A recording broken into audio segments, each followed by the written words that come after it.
In a fast-growing Asia, the financial hub of Hong Kong had to deal with the strife on the streets over the past 2 years. Now things have calmed down and the economy on a path to recovery.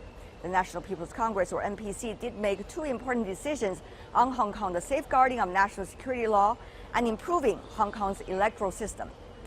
On the sidelines of Boao Forum, I had an exclusive interview with Carrie Lam, the Hong Kong chief executive.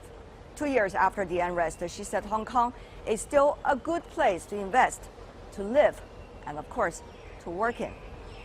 Here's her thought. Madam Chief Executive, thank you for giving us this opportunity out of your busy schedule. What do you expect to achieve with people here at Boao? Well, the first thing for me to come to Boao Forum for Asia is to tell the people whom I'm going to meet that Hong Kong is well and alive. Mm-hmm. Because after a period of almost 2 years of social unrest or even violence and disruptions, I think some people may have a misperception about Hong Kong. What is Hong Kong's future? Is Hong Kong still a good place to invest, to travel, to live and work? So to have the chief executive to tell them in a confident manner, I hope will achieve that effect. The world is changing fast, as the title of the Boao Forum indicates, world in change. But how are you seeing Hong Kong now, its new positioning? Well, Hong Kong has certainly changed a lot in the last 2-3 years. And, but I would say that it's all changing for a better Hong Kong. Because Hong Kong is an inalienable part of the People's Republic of China, and we are supposed to flourish and succeed under one country, two systems. But unfortunately, for a very long period of time, there was an insufficient understanding of this very important and innovative concept of one country, two systems. And Hong Kong being a very free and diverse society, inevitably, some of our people were affected by some misrepresentation, some external sort of smearing of the country and of Hong Kong system. So after these 2 years, and with several very decisive actions taken by the central authorities, including 2 important decisions by the National People's Congress, I think we are now on the right track again. I remember talking to you back in March during China's 2 sessions political Yes. season, and you said what the new legislation and improvement of it will bring, time will tell. Yeah. I remember that very well. So 2 months almost right now. How do you see the changes it's brought to Hong Kong? Well, I think as far as the improvements to the electoral system of the Hong Kong Special Administrative Region, you still have to wait and see, because we are still in the process of putting into local legislation the important decisions and amendments to the Annex 1 and Annex 2 of the Basic Law passed by the National People's Congress Standing Committee on the 30th of March. The 3 rounds of very important elections have yet to take place. So the first election will be the 1,500 members of the election committee, which will take place in September, then followed by the Legislative Council election, and then followed by the Chief Executive election next March. So whether the improved electoral system will return the suitable candidates who are patriotic, who have Hong Kong's overall interests at heart, we have to wait and see. But I'm pretty confident. But what is obviously changed is under the national security law. We have now seen stability. We have now seen Hong Kong people recovering that freedom to speak their mind, to go out, and I think that is a very obvious change, and that is a change for the better, especially for overseas investors. So I have been doing a lot more overseas promotions, sometimes riding on your platform Thank you. to speak to the overseas community that Hong Kong will continue to be a very good place for investment. Whether real candidates from different walks of life have different views, but patriotic, yes, will be able to have their access to the elections. Madam Chief Executive, how is the role of the Hong Kong SAR government now in preparing for that to happen? Well, the Hong Kong SAR government is tasked to conduct elections in a fair, open and honest manner. Strictly speaking, what type of candidates are to be returned by the election, whether they are more pro-government, a little bit anti-government, actually doesn't really bother us. But if the electoral system has deficiencies to the extent that people who are non-patriotic, people who are willing to subvert the government of Hong Kong and also the Central People's Government, then that system has to be corrected. Now that we have the National People's Congress Standing Committee changes to Annex 1 and Annex 2, I am pretty confident that we will be able to deny those unpatriotic people from coming forward. One is by the composition of the election committee, and secondly is by the establishment of a candidate eligibility review committee. So when that is assured, I would still like to see Hong Kong's legislature comprised of people from all walks of life, or even people with differences in opinions, people who could be more critical of the government, because that's the constitutional function of the Legislative Council, to perform checks and balances, to scrutinize the government business, and to make life better for the people of Hong Kong. Madam Chief Executive, you have faced many controversies. However, you've been facing up to it. Right now, how do you see the different kinds of interpretation of what's happening in Hong Kong? I have to say that in almost 4 years as the Chief Executive of the Hong Kong Special Administrative Region, I now have a better understanding of the importance of Hong Kong to, of course, to our country, but also to some overseas governments. Because Hong Kong is so free, so diverse, and until June last year, we did not even have a national security law. So we have been made very vulnerable to the external forces that have an ulterior motive to disrupt China, to stop China from growing strong. It is very natural that now that we have all the safeguards in place, that we are able to keep them out from Hong Kong in terms of unduly influencing Hong Kong's internal affairs, then they will not give us a very good description. They even will resort to sanctions of myself and my senior officials. But I think the world is there to see that their actions are totally unjustified, because this is in breach of international convention and international law. And time will tell that they have not done the right thing for themselves and also for Hong Kong. I love the catchphrase you said, time will tell. It will solve a lot of problems, isn't it? But on the other hand, the time is coming for the chief executive election, for example, coming March. Many wonder, how do you see yourself's role approaching the chief executive election? Well, the chief executive has a term of 5 years. There are some saying that towards the last 1/3, any government will enter what they call a lame duck administration. That is, you have very little you want to do because time is up. But I take an entirely different view, not because I'm the chief executive. In whatever position I held in the past 4 decades, I would work in the same manner and with the same vigor till the last moment. So now I still have 14, 15 months, and with all these improvements being put in place, I think we should do even more for Hong Kong and for the country. People have been asking me and want to get this answer from me whether I will contest in the coming election, and sorry, Tian Wei, I'm not going to give you that answer. Let's talk about the next 14 to 15 months. Congratulations. Now Hong Kong, there's more social interaction because the control and prevention are much better. But what about its economy? You know, the double down effect of both the instability earlier and now the pandemic. We have indeed paid a huge price for controlling the COVID-19 pandemic.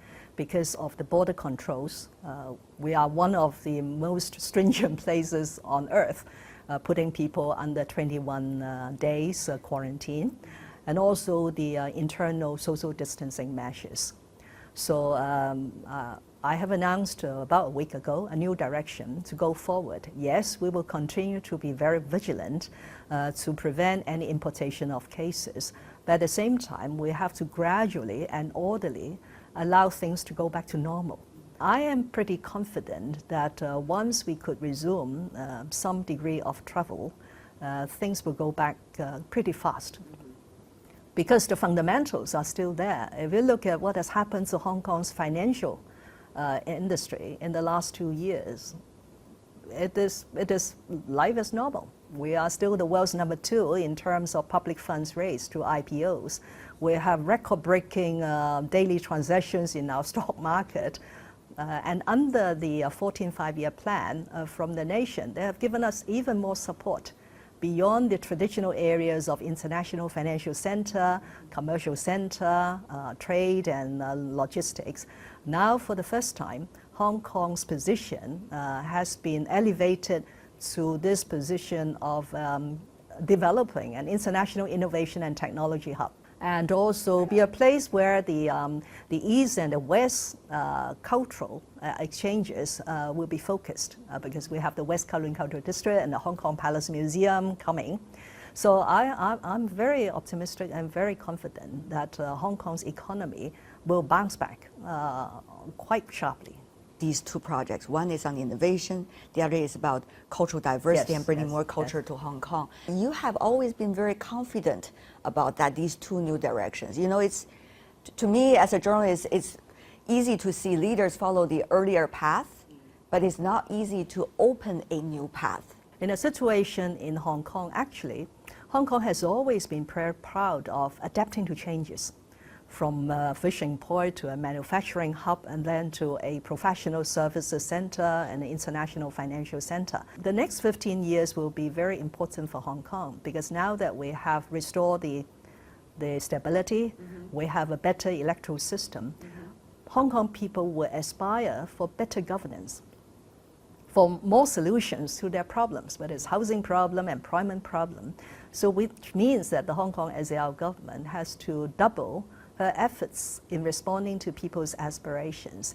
And I think, apart from financial services, which after all, in terms of job market, is only about 200,000.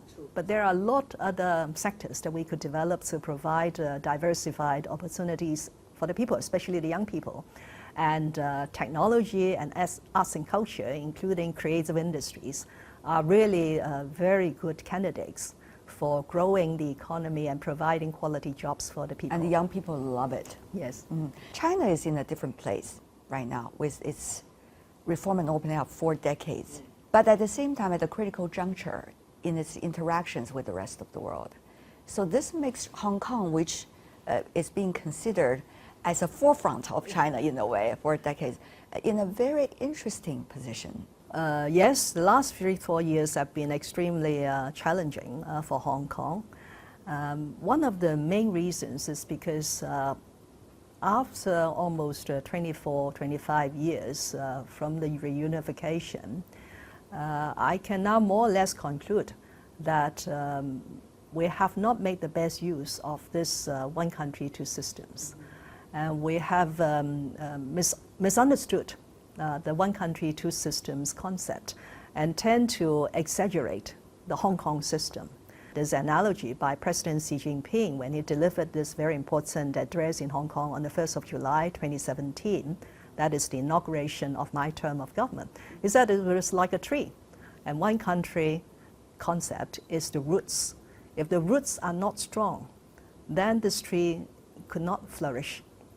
For a while, Hong Kong looked like that Hong Kong was strong, but actually the roots were not solid.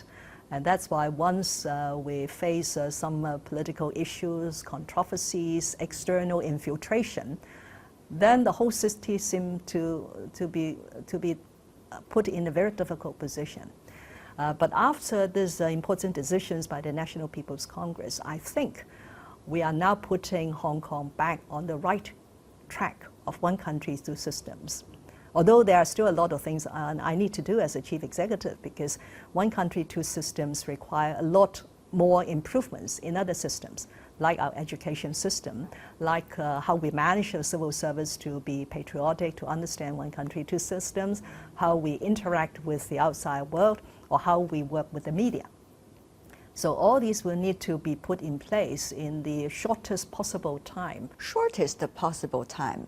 Exactly how short? Is there a time frame for that? Depending on our capability and the engagement of the people. I don't think we could do it all by ourselves. For example, if you want to change the education system, the over 1,000 schools in Hong Kong have to have the buy-in. They have to understand why we have to do it. But I would say that we are moving in a pretty healthy way. For example, this very controversial subject called the liberal studies.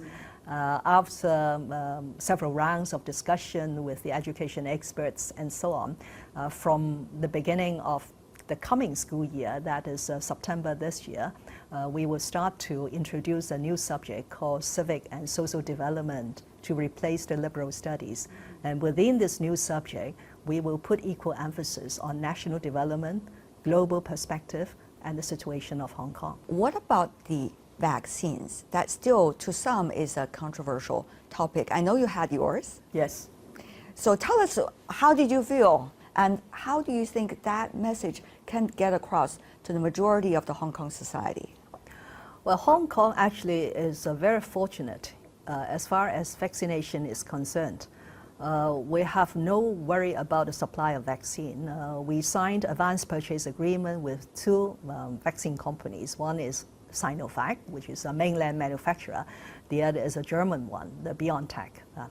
I took the Sinovac not because it is a mainland vaccine, because I knew very well that people will be looking for what the chief executive, what jab she would take, and try to politicize this thing. So I made a public statement well before the first dose of vaccine arrived that whichever vaccine arrived first and authorized by the Hong Kong system for emergency use, the chief executive would take that vaccine. And you'll test the water for everybody. Sinovac happens to be the first to arrive after authorization for emergency use in Hong Kong.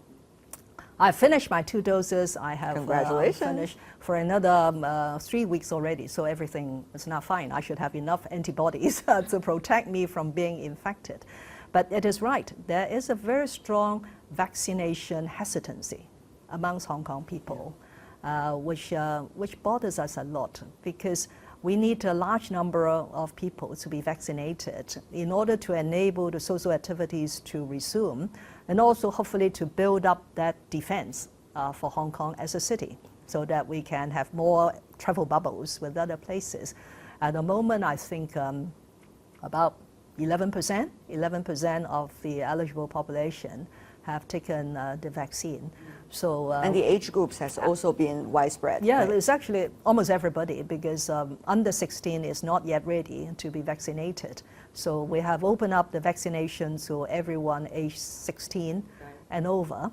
And we have created almost 30 community vaccination centers, all very well staffed, very spacious. And we are partnering with 2,000 private doctors to provide the vaccine at their clinics. So it's very convenient. But unfortunately, there is this hesitancy. So how to overcome that hesitancy? One is by science.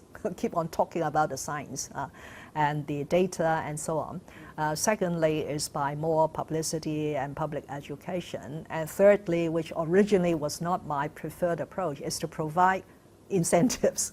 So if you take the vaccine, you'll be able to travel. If you take the vaccine, you'll be able to go to a restaurant that will operate for longer hours and so on. I have to say that my personal preference is not to go down the incentive route. But if Hong Kong people are very practical, they want to see the value of taking a jab, then the government has to provide that incentive in order to attract more people. And that's Hong Kong Chief Executive Carrie Lam in an exclusive interview with me on the sideline of the Boao Forum. I'm here this week to share with you all the important takeaways. On behalf of the team in Boao and in Beijing, thanks for watching today, and I'll see you tomorrow. Bye for now.